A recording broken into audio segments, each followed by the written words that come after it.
Hi friends, welcome back to 5 star rating kitchen. 5 star rating kitchen ఆదరిస్తున్న అందరికీ నా ధన్యవాదములు.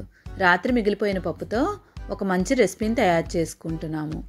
దీనికోసం అని మనం 1 కప్పు పప్పును తీసుకోవాలి. ఇక్కడ నేను ఫ్రెష్దే తీసుకుంటున్నాను. మీ దగ్గర రాత్రి మిగిలిపోయింది ఉంటే రాత్రి మిగిలిపోయింది, లేదంటే ఫ్రెష్దైనా తీసుకోవచ్చు. ఇప్పుడు దీన్ని ఒక మిక్సీలో వేసుకోండి.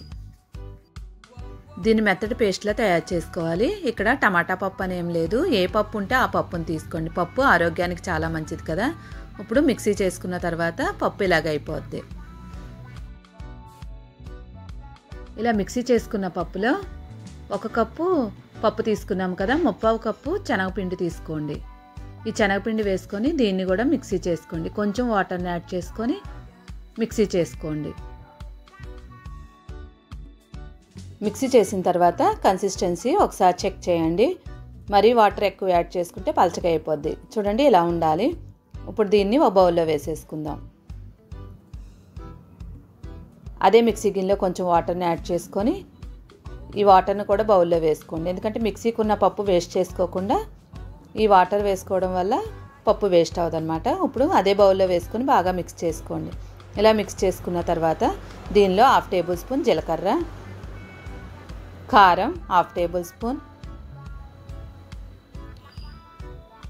సాల్ట్ కొంచెం, ఆల్రెడీ పప్పులో ఉంటుంది కదా కొంచెమే యాడ్ చేసుకోండి. పసుపు 1/2 టేబుల్ స్పూన్, కలర్ కోసం పసుపు వేసుకోండి. పసుపు వేయడం వల్ల మంచి కలర్ వస్తుంది. ఇవన్నీ వేసిన తర్వాత బాగా మిక్స్ చేసుకోవాలి.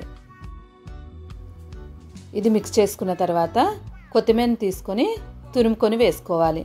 ఫ్రెష్ కొత్తిమీర వేసుకోండి. ఫ్రెష్ కొత్తిమీర వేసుకుంటే ఫ్లేవర్ మంచిగా దిగి చాలా బాగుంటుంది. కొత్తిమీర వేసిన తర్వాత మిక్స్ చేసుకోండి. ఇప్పుడు దీన్ని పక్కన పెట్టేసుకుందాం. నెక్స్ట్ మనం దీనికోసమని 3 బ్రెడ్ స్లైసెస్ తీసుకుందాం. ఇది ఏ బ్రెడ్ అయినా పర్వాలేదు. ఇప్పుడు ఓ మిక్సీ గిన్నె తీసుకొని దానిలో చిన్న ముక్కలుగా కట్ చేసుకొని వేసుకోండి. బ్రౌన్ కలరు వైట్ 2 మిక్స్ చేసేయచ్చు, సపరేట్ చేయాల్సిన అవసరం లేదు. ఇప్పుడు మిక్సీ చేసుకున్న తర్వాత మనకి బ్రెడ్ క్రప్స్ రెడీ అయిపోద్ది. మరీ మెత్తగా చేసుకోకండి. ఇప్పుడు దీన్ని ఒక బౌల్లో వేసేసుకుందాం. బౌల్లో వేసిన తర్వాత ఆల్రెడీ మనం ముందుగా తయారు చేసుకున్న బ్యాటర్ని దీనిలో వేసుకోవాలి. మొత్తం అంతా వేసేయకుండా హాఫ్ వేసుకుందాం. మిగిలిన దాన్ని వేరొక రెసిపీని తయారు చేయొచ్చు. ఇప్పుడు దీనిలో మనం 1 టేబుల్ స్పూన్ ఉల్లిపాయ ముక్కలు, చిన్న చిన్న ముక్కలుగా కట్ చేసుకున్న ఉల్లిపాయ తరుము, నెక్స్ట్ 3 పచ్చిమిరపకాయలని చిన్న ముక్కలుగా కట్ చేసుకున్నవి వేసుకోండి. నెక్స్ట్ 1 టేబుల్ స్పూన్ క్యారెట్ తురుము, నెక్స్ట్ కొత్తిమీర, ఫ్రెష్ కొత్తిమీర కొంచెం వేసుకోండి. ఆల్రెడీ వేసుకున్నాం కదా, అందువల్ల కొంచెం వేసుకుంటే సరిపోతుంది. ఇలా వేసుకున్న తర్వాత మొత్తం అన్నింటినీ మిక్స్ చేసుకోండి. ఈ బ్రెడ్ క్రప్స్లో బాగా కలిసేలాగా కలిపేసుకోండి. ఇలా కలిపిన తర్వాత దీనిలో 1 టేబుల్ స్పూన్ బొంబాయి రవ్వ, అంటే ఉప్మా రవ్వ, సుజీ రవ్వ అంటారు కదా, అది, దీన్ని కూడా వేసి బాగా మిక్స్ చేసుకోండి. ఇది వేయడం వల్ల మనకి క్రిస్పీగా వస్తుంది, బైండింగ్ కోసం అన్నమాట. ఇప్పుడు ఇది బాగా మిక్స్ అయిన తర్వాత చూడండి, కొంచెం వాటర్ని యాడ్ చేసుకోండి. ఇది దోసపిండిలాగా ఉండకూడదు, గారెపిండిలాగా ఉండకూడదు, మీడియంగా ఉండేలాగా చూసుకోండి. ఇది మిక్స్ అయిపోయిన తర్వాత ఇప్పుడు దీనిలో మనం కుకింగ్ సోడా యాడ్ చేసుకోవాలి. 1 పించ్ కుకింగ్ సోడా వేసుకోండి. వద్దనుకునే వాళ్ళు స్కిప్ చేసుకోవచ్చు. ఇది వేయడం వల్ల మనకి ఫ్లఫీగా వస్తుంది అన్నమాట. ఇప్పుడు దీన్ని బాగా మిక్స్ చేసుకోవాలి. చూడండి, కన్సిస్టెన్సీ ఇలా ఉండేలా చూసుకోండి.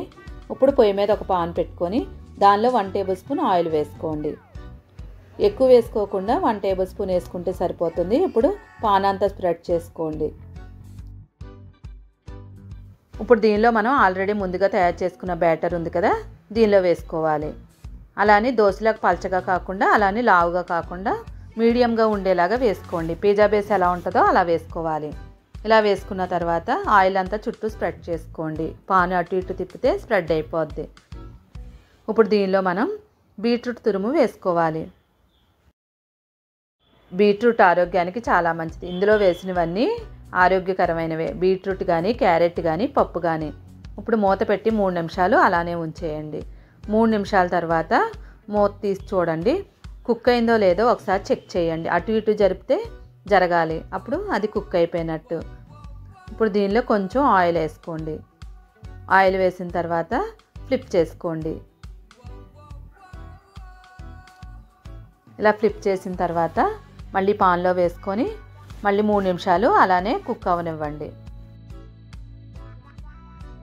బ్రష్తో కొంచెం ఆయిల్ని స్ప్రెడ్ చేసుకోండి. చూసారు కదా, ఎంతో హెల్దీ అయిన బ్రేక్ఫాస్ట్లో కానీ మనం ఈవినింగ్ పూట పిల్లలకు కూడా పెట్టినా హెల్దీగా ఉంటారు. చాలామంది రాత్రి మిగిలిపోయిన పప్పుని పడేయకుండా మధ్యాహ్నం తింటారు. అలా కాకుండా మార్నింగ్ పూట ఇలా బ్రేక్ఫాస్ట్ చేసినట్లయితే పిల్లలకి చాలా హెల్దీగా కూడా ఉంటారు. ఇప్పుడు సాయంత్రం పూట చేసే స్నాక్స్ ఎలా తయారు చేసుకోవాలో చూద్దాం. మిగిలిన బ్యాటర్ ఉంది కదా, దాన్ని మనం బ్రెడ్ స్లైసెస్ తీసుకుందాము. దీనికోసమని ఇప్పుడు పొయ్యి మీద పాన్ పెట్టుకొని హీట్ అయిన తర్వాత ఆయిల్ వేసుకోండి. ఎక్కువ వేసుకోవాల్సిన అవసరం లేదు, 1/2 టేబుల్ స్పూన్ వేసుకోండి. ఇప్పుడు పాన్ అంతా స్ప్రెడ్ చేసుకోండి. బ్రెడ్ స్లైసెస్ని పప్పులో డిప్ చేసుకోండి. ఇలా డిప్ చేసిన దాన్ని పాన్లో వేసేసుకోవాలి. ఇప్పుడు దీని మీద మనం ఉల్లిపాయ ముక్కలు, చిన్న చిన్న ముక్కలుగా కట్ చేసుకున్న ఉల్లిపాయ ముక్కలు, క్యారెట్ తురుము, నెక్స్ట్ బీట్రూట్ తురుము, ఇవన్నీ వేసిన తర్వాత బ్రెడ్ స్లైసెస్ కదా తొందరగానే కుక్ అయిపోద్ది, 1 మినిట్లోనే అయిపోద్ది. ఇప్పుడు బ్యాక్ సైడ్ ఫ్లిప్ చేసుకోండి. బ్యాక్ సైడ్ కూడా 1 మినిట్ ఉంచేసుకుంటే మనకి రెడీ అయిపోద్ది. సాయంత్రం పూట తినే స్నాక్స్ కూడా రెడీ అయిపోయింది. ఇప్పుడు దీన్ని ఒక ప్లేట్లోకి తీసుకుందాం. చూసారు కదా, మంచి కలర్ వచ్చి ఎంత బాగా కనిపిస్తుందో. నెక్స్ట్ మనం చీజ్ వేసుకొని ఎలా తయారు చేసుకోవాలో శాండ్విచ్ లాగా చూద్దాం. పొయ్యి మీద ఆయిల్ వేసుకోండి. పాన్లో ఆయిల్ హీట్ అయిన తర్వాత పప్పులో డిప్ చేసుకొని బ్రెడ్ స్లైసెస్ పెట్టేసుకోండి. నెక్స్ట్ దీని మీద ఆనియన్స్, నెక్స్ట్ క్యారెట్ తురుము, బీట్రూట్ తురుము, దీనిపైన పిల్లలకి ఎంతో ఇష్టమైన చీజు. కావాలనుకుంటే చీజ్ వేసుకోండి, లేదంటే మనం ముందు చూపించిన ప్రాసెస్లోనే చేసుకోవచ్చు. ఇలా చీజ్ వేయడం వల్ల పిల్లలు సాయంత్రం పూట స్నాక్స్లకి చాలా ఇష్టపడతారు కదా, అందువల్ల చీజ్ వేసుకునే వాళ్ళు వేసుకోండి. ఇప్పుడు ఫ్లిప్ చేసుకోవాలి. ఇప్పుడు రెండో వైపు కూడా టర్న్ చేసుకుంటే రెడీ అయిపోయింది. చూసారు కదా, చీజ్ వేసి కూడా రెడీ చేసుకున్నాం. ఇది శాండ్విచ్ లాగా. దీన్ని టేస్ట్ చేస్తే మనకి మంచి కలర్తో పాటు హెల్దీ అయినది, మరి స్నాక్స్ కింద కూడా ఉపయోగపడుతుంది. ఇది టేస్ట్ చేస్తే శాండ్విచ్ లాగా కాకుండా, లేదంటే బ్రెడ్ బజ్జీలా కాకుండా ఒక డిఫరెంట్ టేస్ట్తో ఉంటుంది. తప్పకుండా మీరు కూడా ట్రై చేసి ఎలా వచ్చిందో మాత్రం కామెంట్ చేయండి. ఈ వీడియో కనుక మీకు నచ్చినట్లయితే తప్పకుండా లైక్ చేయండి, షేర్ చేయండి.